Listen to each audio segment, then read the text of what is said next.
आपल्या भारत देशातील स्त्रीला अजूनही स्वातंत्र्य मिळाले आहे का, हा प्रश्न मला तुम्हाला विचारायचा आहे.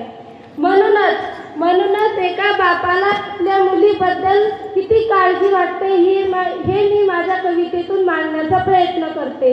कवितेचे शीर्षक माही लेख. कवितेचे लेखक श्री संकेत दत्ता गवई. मयापोरीचा जन्म झाला सुरू होता बारशाले तिच्या नावाचा गजर.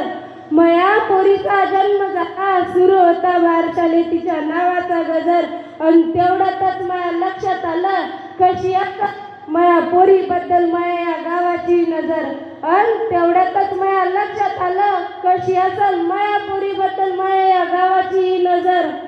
मयापोरीचाही तिसऱ्याच वर्षी बलात्कार होईल का? मयापोरीचाही तिसऱ्याच वर्षी बलात्कार होईल का?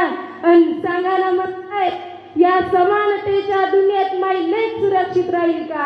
अन सांगा ना मग साहेब, या समानतेच्या दुनियेत माई लेक सुरक्षित राहील का?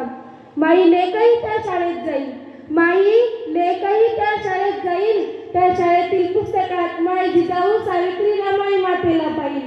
त्या शाळेतील पुस्तकात माय जिजाऊ सावित्री रमाई मातेला पाहिल. माई लेकही जिजाऊ सावित्री रमाई सारखी होईल का? माई लेकही जिजाऊ सावित्री रमाई सारखी होईल का? आणि त्या शाळेमध्ये सुद्धा तिला त्या जातीवर्ण हिणवल्या जाईल का? आणि त्या शाळेमध्ये सुद्धा तिला जातीवर्ण हिणवल्या जाईल का?